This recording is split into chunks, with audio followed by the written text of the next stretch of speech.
தமிழக மக்கள் அனைவருக்கும் எனது இனிய வணக்கம். அதாவது இன்னைக்கு ஒரு மிகப்பெரிய ஒரு கொள்கை குண்டு, அதாவது 60 ஆண்டு கால கொள்கை கூட்டங்கள்ல இருந்து தேர்ந்தெடுக்கப்பட்ட ஒரு கொள்கை குண்டு, ஒரு கொள்கை தலைவர், ஒரு திட்டக்குழுவில் இவர் தான் உறுப்பினர், இவர் தான் தலைவராக போடணும் அப்படின்னு சொல்லிட்டு சொல்லக்கூடிய அளவுக்கு, பாராட்டக்கூடிய அளவுக்கு மரியாதை மிக்க ஒரு நபரை பற்றி தான் பார்க்க போகிறோம்.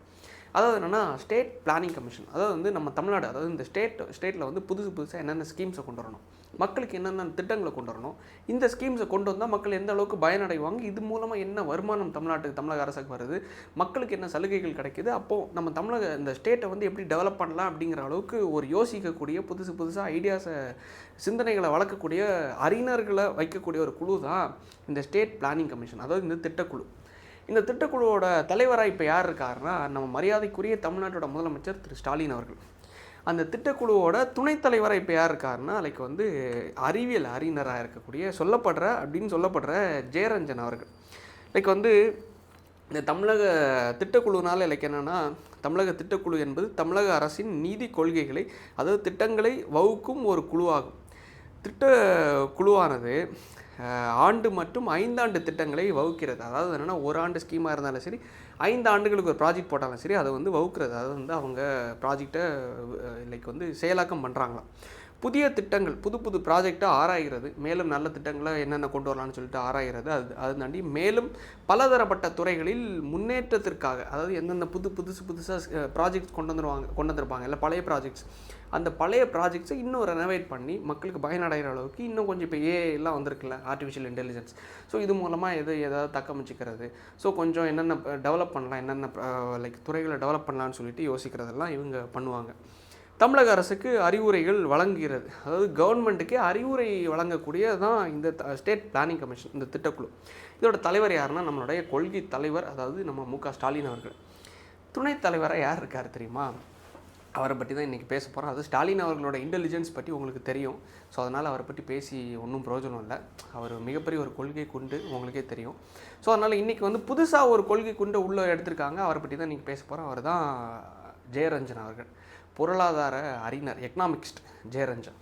ஆக்சுவலாக என்னென்னா, இந்த திட்டக்குழுவில் இந்த துணைத் தலைவர் என்ற ஒரு போஸ்டிங்க்கு தகுதியாக இருக்கக்கூடியதுக்கு சில குவாலிஃபிகேஷன்ஸ் இருக்குது. அதாவது தகுதியானவர்கள் எப்படின்னா, லைக் வந்து பொதுமக்களில் சிறந்தவர்கள் மற்றும் நீதித்துறை, திட்டக்குழு போன்ற துறைகளின் முன்னாள் செயலர்கள் உறுப்பினர்களாக இருப்பவர்கள். லைக் வந்து இதுக்கு முன்னாடி ஏதாவது பேங்க்லேயோ இல்லை ஆடிட்டிங்லேயோ ஏதாச்சும் ஒரு பெரிய துறைகள்லையோ வேலை பார்த்தவங்க அந்த எக்ஸ்பீரியன்ஸை வச்சு கொடுப்பாங்க. இந்த திட்டக்குழு தலைவர் நேற்றுக்கு ஒரு இன்டர்வியூ கொடுத்துருக்காரு. அதாவது இந்த திட்டக்குழுவாக இவர் தலைவரான விஷயம் வந்து பெரிய லெவலில் பேச்சு பொருள் ஆகலை. இந்த ஜெயரஞ்சன் அவர்கள் வந்து நேற்றுக்கு தலைவரானதுக்கப்புறமா லைக் வந்து ஒரு இன்டர்வியூ கொடுத்துருக்காரு. இந்த டிபேட் என்ற ஒரு சேனலில் ஒரு புள்ளை வந்து கேள்வி கேட்குது. சரி, கேள்வி கேட்கும்போது, சார் தமிழ்நாடு வந்து கிட்டத்தட்ட 4.5 லட்சம் கோடி ரூபாய் இந்த 4.5 வருஷத்தில் கடன் வாங்கியிருக்காங்களே சார், அதை பற்றி நீங்கள் என்ன நினைக்கிறீங்க அப்படின்னு சொல்லிட்டு இந்த திட்டக்குழுவோட துணைத் தலைவர் ஜெயரஞ்சன் அவர்கள்கிட்ட ஒரு கேள்வி எழுப்புகிறாங்க.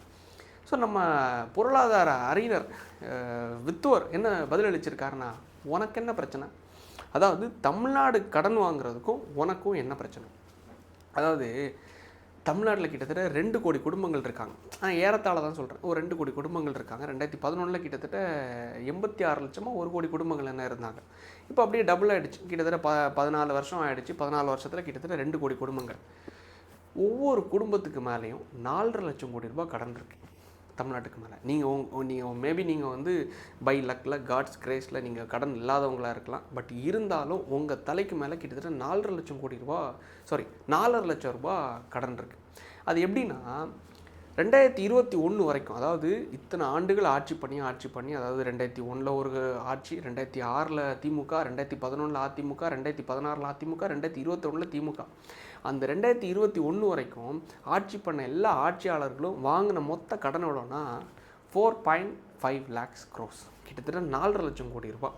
இந்த 4.5 லட்சம் கோடி ரூபாய் இத்தனை ஆண்டுகளில் வாங்கின கடனை ஒருத்தர் கின்னஸ் சாதனை, அதாவது ஒரு சாதனை ரெக்கார்டு அடிக்கணுங்கிறதுக்காக இந்த 4 வருஷம், 5 வருஷம் கூட கிடையாது, 22, 23, 24, 25 இந்த 4 வருஷத்தில் 4.5 லட்சம் கோடி ரூபாய் கடன் வாங்கியிருக்காரு. அப்போ யோசிச்சு பாருங்கள், 4.5 லட்சம் கோடினாலே கிட்டத்தட்ட எல்லா குடும்பத்துக்கு மேலே ஒரு 2.5 லட்சம் ரூபா தான் சுமை வருது, ஒரு 2-2.25 லட்சம் ரூபாய். அப்போது 4.5 லட்சம் கோடி ரூபாய் எக்ஸ்ட்ரா கடன் வரும்போது தமிழோட மொத்த கடன் எவ்வளவு? 9.5 lakhs, கிட்டத்தட்ட 10 லட்சம் கோடி ரூபாய். ஆச்சரியமாக இருக்குது, எந்த ஒரு மாநிலமும் இந்த அளவுக்கு ஒரு கடனுக்குள்ளே போய் மூழ்கி, அதாவது இவங்க ஒரு கடன் வாங்குறாங்கன்னா அந்த கடன் மூலமாக என்ன பண்ணுறாங்க? லைக் வேறு ஒன்றும் கிடையாது. இப்போ வந்து ஒரு ஒரு ஒரு ஸ்டெர்லைட் மாதிரி இங்கே ஒரு கம்பெனி இருக்குது. அந்த கம்பெனி வந்து மிகப்பெரிய ஒரு மக்களுக்கு எதிரான ஒரு ஒரு விஷயத்தை, அதாவது வந்து அதுலேருந்து வெளிவரக்கூடிய வாயுகள் மக்களுக்கு ரொம்ப எதிரான ஒரு விஷயமா இருக்குது, இயற்கைக்கு புறம்பான ஒரு விஷயமா இருக்குது. அப்படிங்கிறதுனால மக்கள் எல்லாரும் போராட்டம் பண்ணி அந்த கம்பெனியை வந்து இழுத்து மூடினாங்க. இப்போ என்கிட்ட தான் இருக்குது. இழுத்து மூடினதுக்கப்புறமா லைக் வந்து அரசாங்கம் என்ன பண்ணியிருக்கணும்? சரி, ஓகே, கொக்கோ கோலா என்ன ஒரு நிறுவனம் இருக்குது, ஸ்டெர்லைட் எந்த ஒரு நிறுவனம் இருக்குது, இதெல்லாம் ப்ரைவேட் கம்பெனிஸ். ஸோ வந்து நம்ம வந்து சிப்காட்டில் வந்து ஒரு தனியார் நிறுவனங்களுக்கும் இடம் ஒதுக்குறோம். அவங்களுக்கு வந்து தொழில் வளர்கிறதுக்காக, வேலைவாய்ப்புகள் வளர்கிறதுக்காக அவங்களுக்கு இடம் ஒதுக்கி அவங்கள ஊக்குவிக்கிறோம், சலுகைகள்லாம் கொடுக்குறோம். ஒரு நல்ல அரசாங்கமாக இருந்தால் என்ன பண்ணியிருக்கணும்னா, அந்த துறைகளை நம்ம மேம்படுத்தினா நம்மளோட அரசம் வந்து இன்னும் கொஞ்சம் செல்வ செழிப்பாக இருக்குமே. லைக் எப்படி சேம் டாஸ்மாக் தான். ஸோ டாஸ்மாக் என்கிற, அதாவது மக்கள் எல்லாருக்கும் தேவையானது குடி, சரக்கு. ஸோ இவங்க தான் பூத்துனாங்க, அதனால் எல்லோரும் தேவையாக ஆக்கிக்கிட்டாங்க. ஸோ அந்த சரக்கை இவங்களே உற்பத்தி பண்ணி, அதாவது உற்பத்தி பண்ணுறதும் இவங்க தான், அரசை வச்சுருக்கிறதும் இவங்க தான், திமுக தான். ஸோ இவங்க அரசை வச்சுட்டு இவங்களே அதை அரசு உடைமையாக வச்சுக்கிறாங்க. இது டாஸ்மாக் இவங்களே கையில் வச்சுட்டு இவங்களே எல்லாருக்கும் சப்ளை பண்ணுறாங்க. அதாவது கொடுக்குறாங்க. 12 மணிக்கு மேலே நீங்கள் போனீங்கன்னா கரெக்டாக அங்கே கியூ மிகப்பெரிய, எந்த ஒரு எல்லையில் தமிழ்நாட்டில் ஒரு மூளை முடுக்கில் கொண்டு வச்சாலும் ஓடக்கூடிய ஒரே கடைனா இந்த டாஸ்மாக் தான். டாஸ்மாகை கொண்டு வச்சு கொட்டன்னு கொட்டுறாங்க. இது வந்து ஒரு கீழ்த்தரமான ஒரு தொழிலை அரசு பண்ணும்போது, ஏன் ஒரு நல்ல எலைட்டான மக்களுக்கு வேலைவாய்ப்பு கொடுக்குற ஒரு இண்டஸ்ட்ரியையோ இல்லை ஒரு மிகப்பெரிய ஒரு ஐடி கம்பெனியோ எந்த ஒரு நிறுவனத்தையும் அரசு பண்ண மறுக்கிறது? இதுதான் பொருளாதார வல்லுநர்கள் இந்த ஸ்டேட் பிளானிங் கமிட்டி மூலமாக கொடுக்கக்கூடிய திட்டங்களா இல்லை அறிவுறுத்தல்களா? இல்லை எனக்கு புரியலை. 3000 ரூபாய் கொடுக்குறீங்க, 2022 1000 ரூபாய், 2023 1000 ரூபாய், அடுத்தது இப்போ 3000 ரூபாய், மொத்தமாக 5000 ரூபாய் கொடுக்குறீங்க. இந்த 5000 ரூபாய் வெறும் 3000 ரூபாய் இன்டு இந்த 2 கோடி குடும்பங்கள் கணக்கு போடுங்களேன், கிட்டத்தட்ட 6000 கோடி ரூபாய். 6000 கோடி ரூபாய் ஏது காசு? கடன். ஒரு ஒரு ஒரு ஸ்கூலை டெவலப் பண்ணுறதுக்கு வக்கு இல்லை. ஒரு ஸ்கூலோட காம்பவுண்டு சோறு இடிஞ்சு ஒரு சின்ன குழந்தை வந்து செத்து போகுது. லைக் வந்து கள்ளக்குறிச்சியில் அந்த சாராயத்தை குடித்து மொத்தம் செத்து போகிறாங்க. அவனுக்கு 10 லட்ச ரூபா கொடுக்குறோம். எது? கடன் வாங்கின காசு. ஒட்டு மொத்தமாக, அதாவது நம்ம லைக் வந்து இப்போது நம்ம நினச்சிட்ருக்கோம் சுற்றி ஓடுற இந்த எலக்ட்ரிக் பஸ்ஸஸ்ன்னு ஒரு ஸ்கீம் கொண்டு வந்தாங்க. அதாவது வந்து சென்னையில் கொண்டு வந்தாங்க. கிட்டத்தட்ட 100 பஸ்ஸஸை ஃபஸ்ட்டு வந்து லான்ச் பண்ணாங்க. ஸ்விட்சுன்னு போட்டிருப்பாங்க கீழே. பக்கத்தில் வந்து பஸ்ஸோட சைடில் நீங்கள் பார்த்தீங்கன்னா OHM மொபிலிட்டின்னு சொல்லிட்டு ஃபோட்டோலாம் போட்டிருப்பாங்க. பார்க்குறவங்களுக்கு தெரியும், இந்த தமிழ்நாடு அரசுன்னு சொல்லிட்டு முன்ன போட்டிருக்கிறது வந்து வெறும் ஒரு பேர் பலகை மட்டும்தான். அந்த பஸ் யாருக்கு சொந்தம் தெரியுமா? ஒரு தனியார் நிறுவனத்துக்கு. அதாவது அசோக் லைலானோட சப்சிடியரி கம்பெனி தான் இந்த OHM மொபிலிட்டி என்ற ஒரு கம்பெனி. இந்த OHM மொபிலிட்டி என்ற ஒரு கம்பெனி தான் அரசாங்கத்துக்கிட்டேருந்து ஒரு பணத்தை வாங்கிட்டு அவங்கக்கிட்டேருந்து குத்தகைக்கு வாங்கிட்டு கான்ட்ராக்டில் பொதுமக்களுக்கு இவங்க சர்வ் பண்ணிகிட்ருக்காங்க. அதாவது அந்த இடத்த நிப்பாட்டுறாங்கல்ல, அந்த இடம் மட்டும்தான் அரசாங்கத்தோடது. அந்த வண்டியை மெயின்டைன் பண்ணுறது, அந்த வண்டியை சார்ஜ் பண்ணுறது, அந்த வண்டிக்கு டிரைவர்ஸ் அப்பாயின்ட் பண்ணுறது, அந்த வண்டிக்கு கண்டக்டர்ஸ் அப்பாயின்ட் பண்ணுறது எல்லாமே தனியாரோட வேலை, அரசாங்கத்தோட வேலையே கிடையாது. அப்படி பப்ளிக் ப்ரைவேட் பார்ட்னர்ஷிப், அதாவது PPP என்ற ஒரு முறையில் தனியாருக்கு கொடுத்துட்டாங்க. சரி, எல்லாத்தையும் கொடுத்தாச்சுல. இதுதான் ஒரு ஸ்டேட் பிளானிங் கமிஷன் பண்ணக்கூடிய ஒரு அறிவற்ற ஒரு விஷயமா என்ன? தமிழகத்துக்குன்னு ஒன்றும் கிடையாது. இப்போ வேற ஒன்றும் இல்லை, இந்த தூய்மை பணியாளர்கள் வந்து கூவத்தில் இறங்கி போராடுறாங்கல்ல, சாக்கடையில் இறங்கி போராடுறாங்கல்ல, இழுத்து நீங்கள் கொண்டு போகிறீங்களா, அந்தளவுக்கு நீங்கள் கொடுமைப்படுத்துறீங்களா? எதுக்கு? வேலைக்காக. அதுக்கான முக்கிய காரணம் என்னென்னா, ராம்கிக்கு நீங்கள் விற்றுட்டீங்க. ராம்கிக்கு விற்றனால என்ன விளைவு? அதாவது இப்போ நான் ஒரு அரசு துறையில் நான் வேலை பார்க்குறேன்னு வச்சுக்கோங்களேன், எனக்குன்னு ஒரு சங்கம் இருக்கும். ஸோ அந்த சங்கம் இருந்துச்சுன்னா எனக்கு ஏதாச்சும் கூடுதல் குறைவு, அதாவது வந்து எனக்கு ஒரு சம்பளத்தை கொஞ்சம் ஏற்றி கொடுங்க, இல்லை 10 மணி நேரம் நான் வேலை பார்க்குறேன், எனக்கு ஒரு 7 மணி நேரமாக குறைங்க, இல்லை 8 மணி நேரமாக குறைங்கன்னு சொல்லிட்டு நான் போராடலாம். எனக்கான உரிமையை நான் போராடி வாங்கலாம். எனக்கான சம்பளத்தை நான் கொஞ்சம் ஏற்றி வாங்கலாம். அது எனக்கான உரிமை இருக்குது. அதுக்கான நான் சங்கம் வச்சுருக்கேன். அந்த சங்கத்துக்கான தலைவர், அது எல்லாத்துக்கும் ஒரு திட்ட குழுங்கிற அந்த சங்கத்துக்கு இருக்குது, சின்ன லெவலில் வச்சுருக்கேன். ஸோ அப்படி இருக்கிற பட்சத்தில் என்ன நீங்கள் தனியாருக்கு கொடுத்துட்டீங்கன்னு வச்சுக்கோங்களேன், அங்கே சங்கமும் கிடையாது, ஒரு இதுவும் கிடையாது.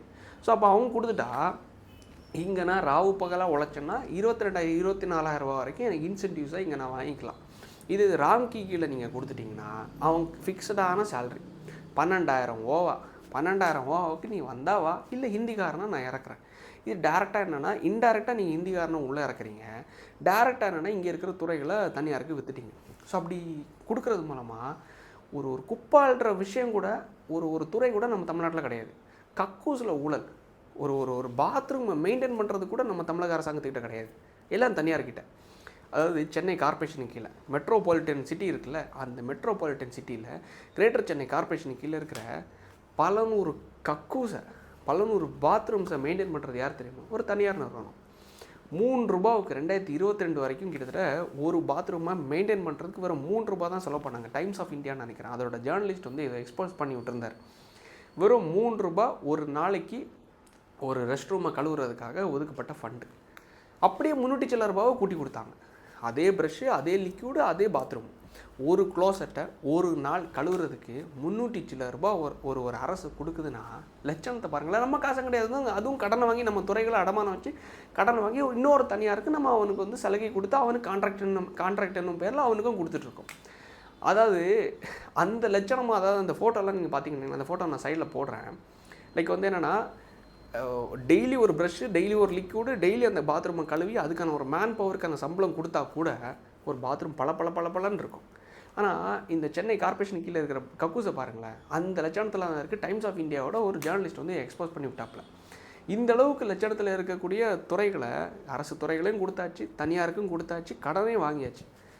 இப்படி ஒரு கிளடு வந்து நம்மக்கிட்ட இந்த லட்சணத்தில் இருக்கிறது. நீ கேள்வி கேட்க நீ யார்? அரசு கடன் வாங்கினா உனக்கு என்ன அப்படிங்கிற ஒரு விஷயத்தை கேட்கும்போது, இந்தளவுக்கு ஒரு ஒரு ஒரு ஒரு வக்கற்ற ஒரு குழுவை வச்சுட்டு அதுக்கு ஒரு தலைவர், அதுக்கு ஒரு துணைத் தலைவர் என்ற ஒரு கிளடு இப்படி போடும்போது அரசு துறை எந்த லட்சணத்தில் இருக்கும்னு யோசிச்சு பாருங்களேன். நம்ம ₹3000 ₹5000 வாங்கும்போது சந்தோஷமாக தான் இருக்கும். பொங்கலுக்கு கிடைக்குது, இலவச லேப்டாப்ஸ் கொடுக்குறாங்க, இதெல்லாம் ஓட்டை கவர்றதுக்கான ஸ்டாட்டிக்ஸ் எல்லாம் பண்ணுறாங்க. பண்ணிட்டு இந்த மாதிரி கிளட வச்சு நம்மக்கிட்டே டேரெக்டாக உனக்கு என்ன பிரச்சனை, நீ எது கேட்குற, அரசு கடன் வாங்கினா உனக்கு என்ன அப்படின்னு சொல்லிட்டு கேட்கும்போது அசிங்கமாக இல்லை? சரி, ஏதோ ஒன்று அசிங்கப்பட்டாச்சு. நல்ல ஒரு வாக்காளர்களுக்காச்சும் வாக்களித்து நல்ல ஒரு அரசை தேர்ந்தெடுங்க. நம்ம வருங்கால சொந்தங்களுக்கு, நம்ம மக்களுக்கு, நம்மளுடைய அடுத்த பிள்ளைங்களுக்கு நல்ல ஒரு ஆட்சியை, நல்ல ஒரு ஒரு ஒரு ஒரு ஒரு தமிழகத்தை திருப்பி கூட கொடுக்குறோன்னு விரும்பி தான் நம்ம இந்த அளவுக்கு பேசி கத்திகிட்ருக்கோம். ஸோ மக்களும் நீங்கள் ஒத்துழைச்சி நல்ல ஒரு ஆட்சியை அமைப்பீங்க என்று நம்பி விடைபெறுகிறேன். நன்றி, வணக்கம்.